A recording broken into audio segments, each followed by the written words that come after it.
Hai teman-temanku semuanya, apakah hari ini teman-teman baik semua?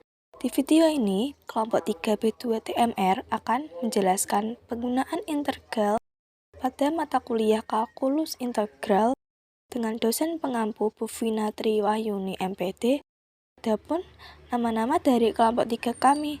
Yang pertama, Matwido Erlangga dengan NIM 02. Yang kedua, Herlina Injati Solihah dengan NIM 03. Yang ketiga, Abdullah Fikar Rohid yang NIM-nya 15. Yang keempat, Yuliana Safitri dengan NIM 16. Tidak usah berlama-lama, ayo kita mulai menonton video penjelasan dari kelompok kami. Daerah antara dua kurva. Daerah antara dua kurva adalah luasan yang pembatasannya adalah Y sama dengan Fx. Dan Y sama dengan Gx dengan Fx lebih besar dari Gx pada interval A, B. Langkah-langkah menentukan luas. Kita menggambar grafik terlebih dahulu. Ini grafiknya. Nah, terus ini yang merah ini Y sama dengan Fx, yang bawah ini Y sama dengan Gx. Pertama, partisi D menjadi N, bagian berbentuk persegi panjang. Ini D dibuat partisipasi ke D ke N. Nah, yang kedua, luas satu buah partisi dihampiri oleh luas persegi panjang dengan tinggi Fx min Gx dan alas lebarnya delta X. Ini satu buah partisi dihampiri oleh luas persegi dengan tinggi Fx min Gx dan ini untuk lebarnya itu delta X. Ketiga, luas D dihampiri oleh jumlah luas persegi panjang, sehingga luas dinyatakan dengan AR sama dengan integral A ke B Fx min Gx dy.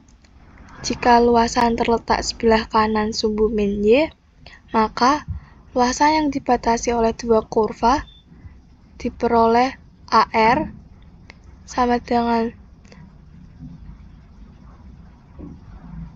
integral C ke D Fy min Gy dy.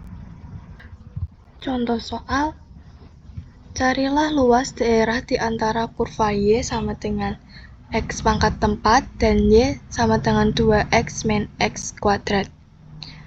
Ini gambar grafiknya yang melengkung ke atas Y sama dengan X4 dan yang melengkung ke bawah Y sama dengan 2X min X2.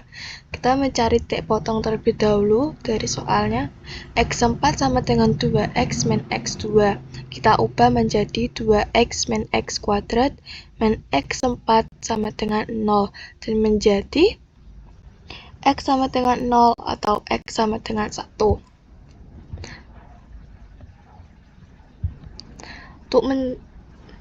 Untuk mencari yang diaksir yang mana, yang perpotongan ini diaksir yang mendapatkan 2X min X kuadrat min X4 dan panjangnya deltanya ini.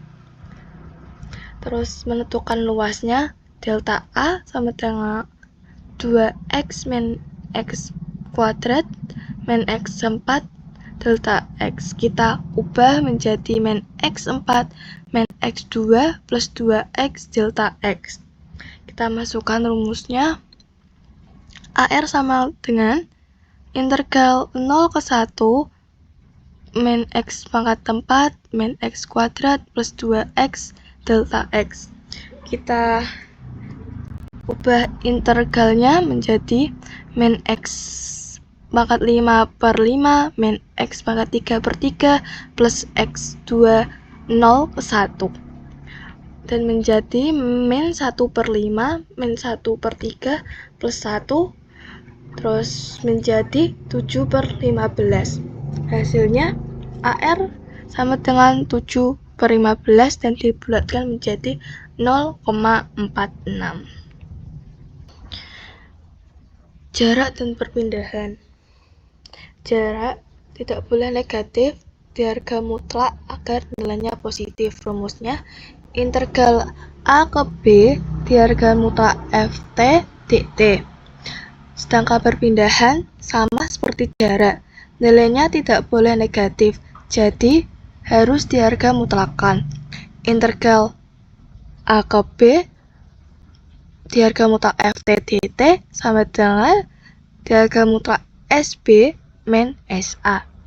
Contoh soal, sebuah benda bergerak di sepanjang garis lurus sedemikian rupa sehingga kecepatannya pada saat T adalah Ft sama dengan 3T kuadrat min 24T plus 36 kala per detik.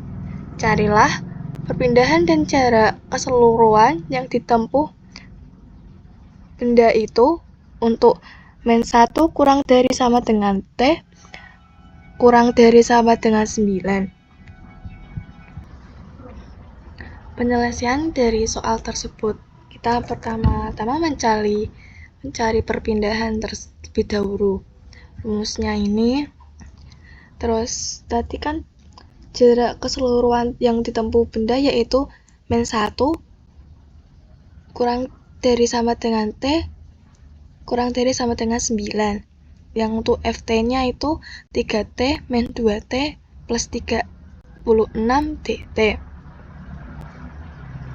Kita ubah dt-nya menjadi T pangkat 3 min 12T kuadrat plus 36T.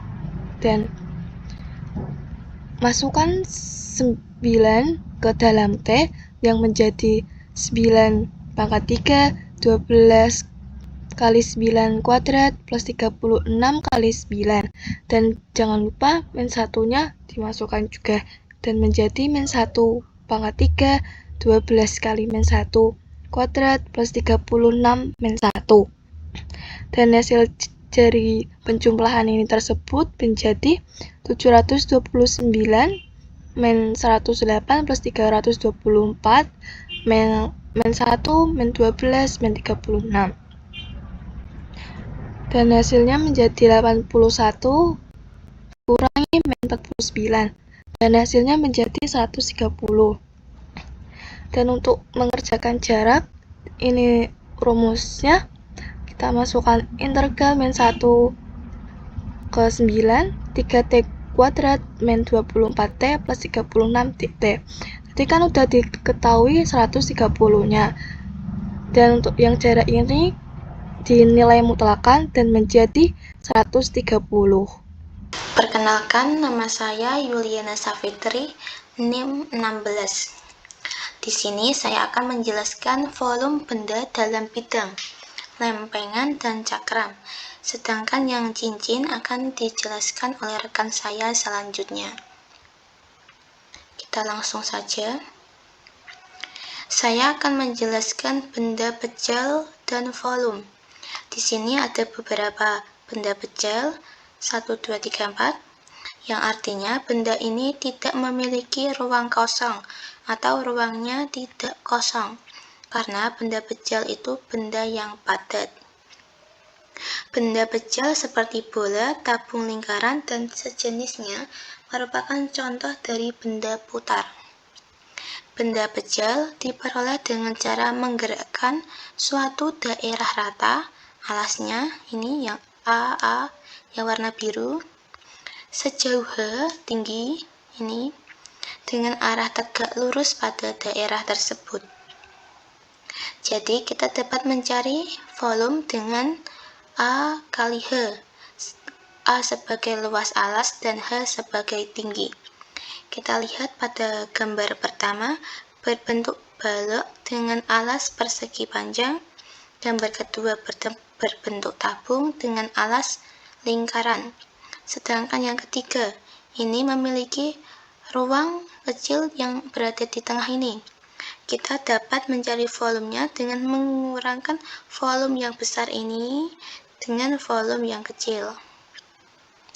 Dan untuk yang keempat ini, memiliki bentuk yang sembarang. Kita dapat mencari volume benda pejal sembarang ini dengan cara integral. Selanjutnya, volume pada sembarang benda pejal. Misalkan suatu kurva kontinu pada interval A, B di atas sumbu X diputar tegak lurus sebesar terhadap sumbu putar sumbu X. Perhitungan volume didekati dengan memuat irisan-irisan tipis pada benda putar tersebut kemudian menjumlahkannya. Kita dapat menghitung volume didekati dengan memuat iris-iris tipis. Jadi kita membuat irisan tipis-tipis ini sebanyak mungkin sehingga dapat menghitung volume yang lebih benar. Semakin banyak irisannya, semakin dekat dengan volume yang benar. Misalkan irisan diambil pada titik A sampai B ini dengan A sama dengan X cos A sama dengan X0 kurang dari X1 kurang dari X2 kurang dari titik kurang dari Xn sama dengan B. Antara titik XI dan XI min 1. Ini XI, yang ini XI min 1. Terdapat titik tengah XI bar yang tengah ini. Terlihat bahwa irisan tersebut menyerupai sebuah tabung tipis dengan luas alasnya ini yaitu A XI bar dengan tingginya ini delta XI, sehingga volume delta V lempengan ini kira-kira sama dengan volume suatu silinder atau tabung. Bentuknya seperti silinder, yaitu delta Fi sama dengan A XI bar kali delta XI. Volume benda dapat diaproksimasikan dengan jumlah Riemann, yaitu V ekuivalen dengan sigma dengan batasan I dari 1 sampai N. N-nya ini tergantung kita partisi berapa tabung, berapa potongan. Semakin banyak atau ribuan itu semakin mendekati volume yang tepat, sehingga ini menggunakan ekuivalen bukan sama dengan, karena menggunakan pendekatan. Kita lanjut ini, V ekuivalen dengan sigma I dari 1 sampai N A XI bar dikali delta XI. Ketika norma partisi mendekati 0, diperoleh integral tentu yang didefinisikan sebagai volume benda, yaitu V volume sama dengan integral A sampai B dengan AX dx. Kita ke contoh soal. Sebuah piramida memiliki tinggi 3 meter dan memiliki dasar berbentuk persegi dengan panjang sisi 3 meter. Hitunglah volume piramida tersebut. Langkah pertama untuk mencari volume, kita membuat sketsa. Kita ketahui bahwa dasarnya berbentuk persegi.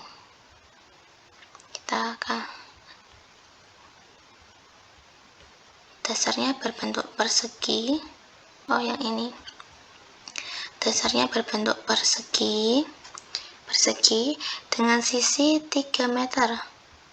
3 meter dan tingginya 3 meter dari sini ke sini. Kita buat sketsa. Langkah kedua diaproksimasikan dengan mencari AX.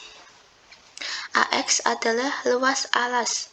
Luas alasnya ini berbentuk persegi sehingga sisi kali sisi atau X kuadrat. Batasnya dari X0 sampai X3. Ini diketahui dari tingginya 0 sampai 3. Dari sini 0, ini 3. Sehingga dimasukkan ke ekuivalennya. V ekuivalen dengan sigma I sama dengan 0 sampai 3 dan X kuadrat kali delta XI. Langkah ketiga, pengintegralkan. Kita masukkan menjadi ini. AX diganti dengan X kuadrat dari ini, DX-nya dimasukkan, AX diintegralkan menjadi AX pangkat 3/3. Ini dari materi sebelumnya dengan pangkatnya ditambah 1 per pangkatnya 2 ditambah 1 sehingga menjadi ini. X-nya diganti dengan 0 dari batasnya ini, sehingga X pangkat 3 menjadi 27, 3-nya masih sama. 27 dibagi 3, 9.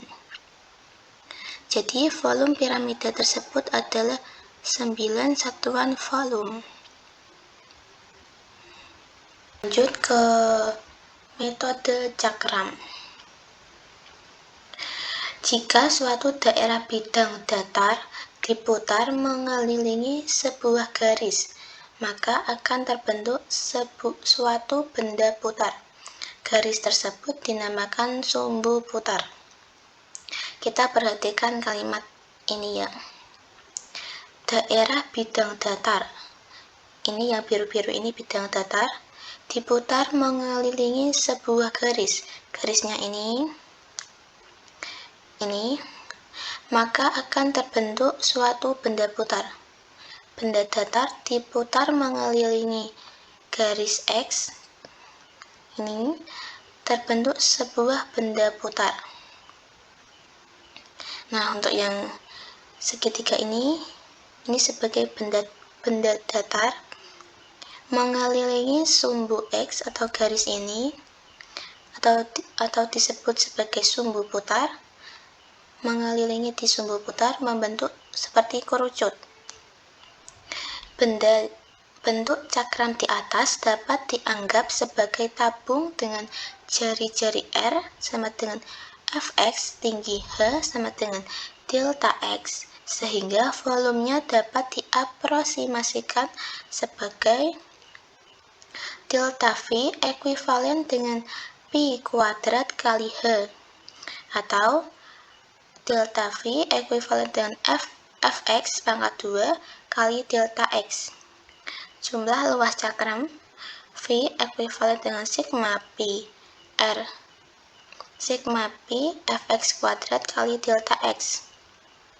Volume benda putar dapat didekati dengan V sigma dengan pi kali Fx kuadrat kali delta X, atau V sama dengan pi integral dari 0 sampai A Fx kuadrat dx, atau volume sama dengan pi integral 0 sampai A Yx dx. Kita langsung ke contoh soal. Suatu volume benda putar yang diperoleh dari pemutaran daerah R yang dibatasi oleh kurva Y sama dengan akar X.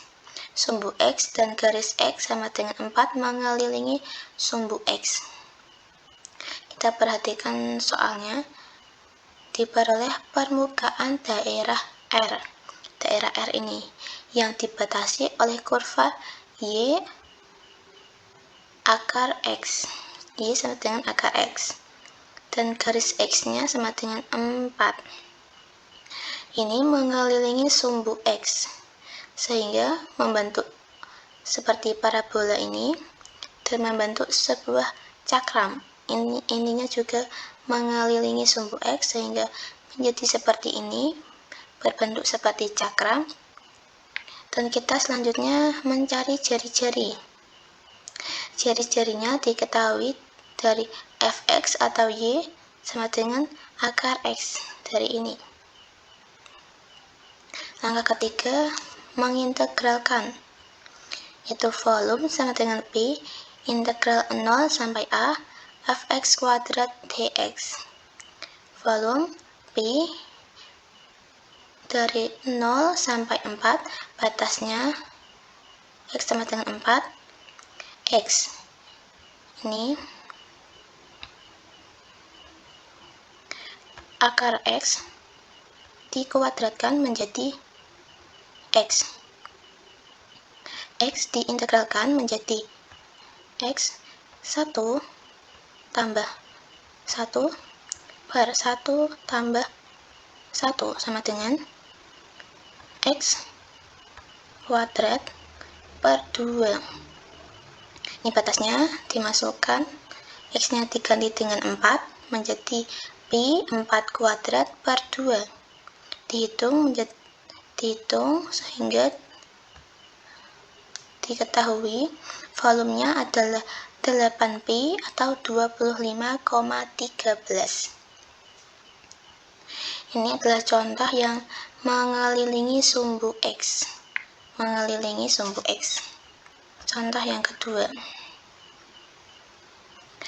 Tentukan volume benda putar yang diperoleh oleh pemutaran daerah R yang dibatasi oleh kurva Y sama dengan X kuadrat sumbu Y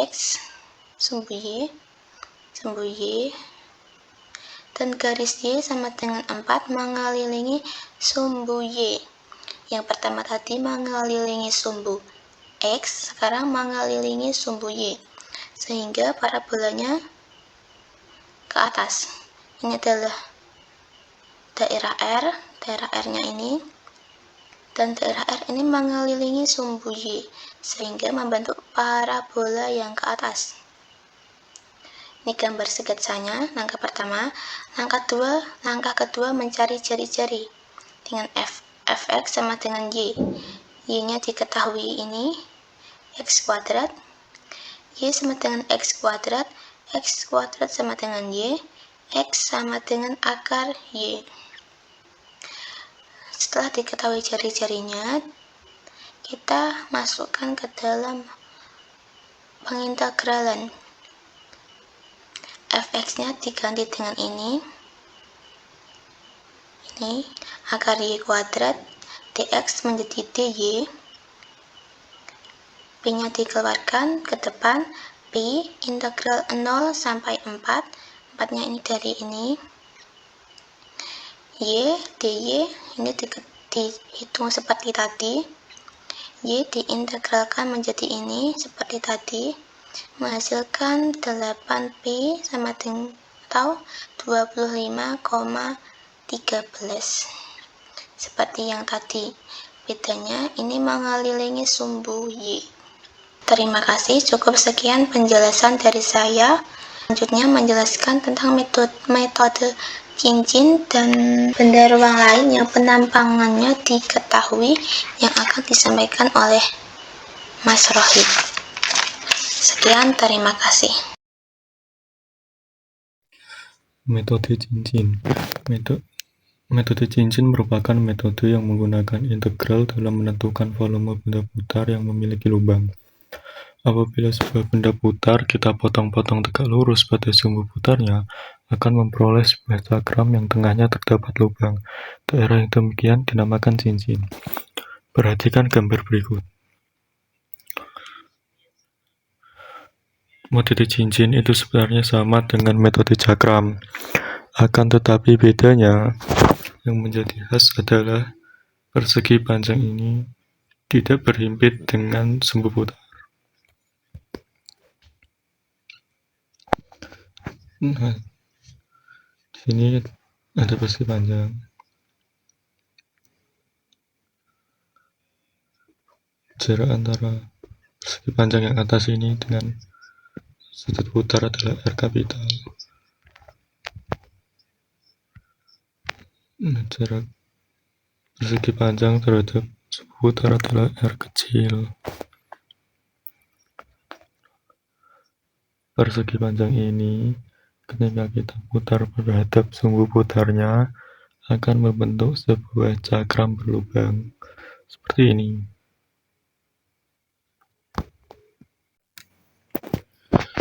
Dengan jarak panjang R besar dan jarak yang tabung yang kecil ini adalah R kecil.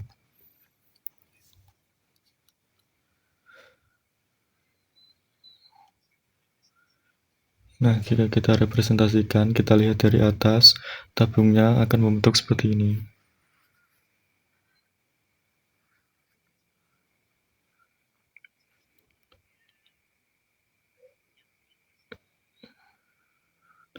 ini R besar, dan ini R kecil.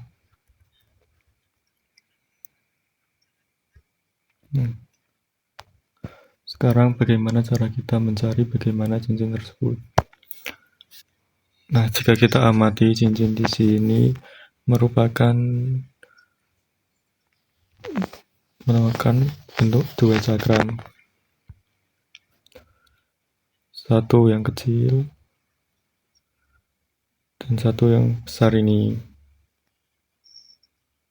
Nah, untuk mencari luas cincin ini, itu cakram jari-jari yang besar dikurangi dengan cakram jari-jari yang kecil, sehingga volumenya cincinnya adalah volume cakram dengan jari-jari R kapital dikurangi dengan volume cakram jari-jari R. Nah, volume cakram berjari-jari L kapital adalah Pi R kuadrat min Pi R kuadrat T.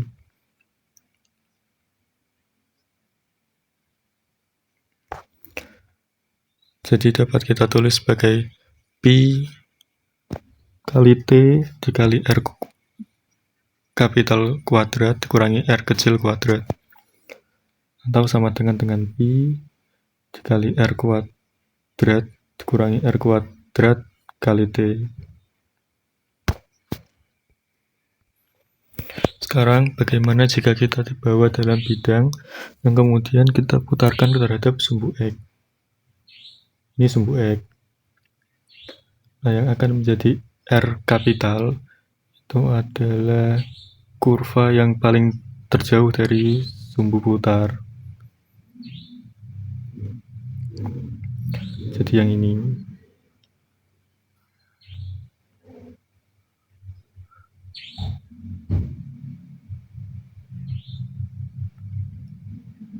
Nah, jadi yang R terkecil adalah kurva yang dekat dengan sumbu putar ini.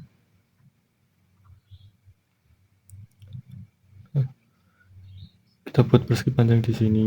Kalau kita pandang dari X, maka lebarnya adalah delta X.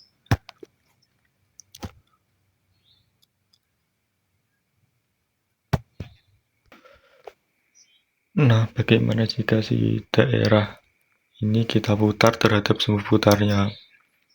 Maka akan menghasilkan sebuah bentuk seperti ini. Seperti kuali tapi dalamnya berlubang.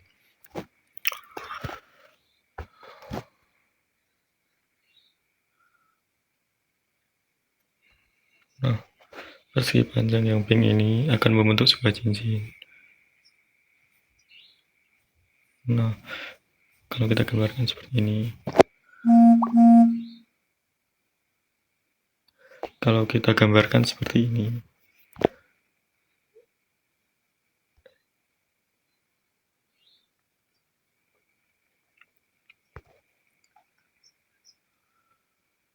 Nah, sekarang kita akan mencari aproksimasi dari volume cincin yang terbentuk ini.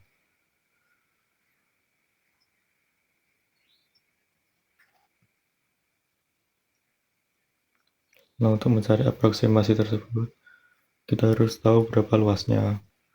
Nah, untuk mencari volume cincin, tadi kita sudah tahu yaitu V volume cincin sama dengan Pi dikali R kuadrat dikurangi R kuadrat kali T. R kuadrat ini jari-jari luar, R kecil jari-jari dalam. R kapital yang ini dari sini dengan R kecil yang dalam sini.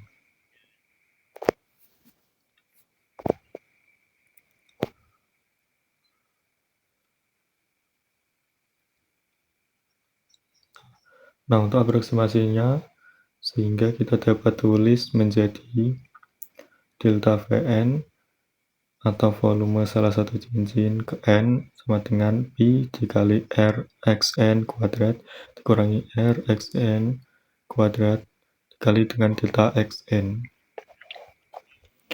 Karena T dikali delta xn karena tingginya di sini delta x. Dengan Rx ini jari-jari luar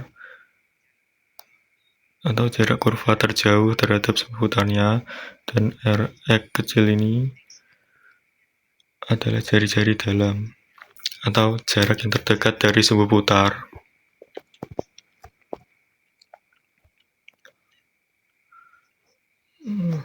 Aproksimasi ini adalah salah satu cincin. Artinya kita harus menjumlahkan semua cincin yang terbentuk dari bidang tertutup tadi. Nah, sehingga ketika kita jumlahkan dan kemudian lebar tingginya kita menuju 0 atau kita kecilkan, itu akan sama saja dengan integral. Untuk integral tentu dari A sampai B, di mana A dan B adalah batas dari daerah tersebut.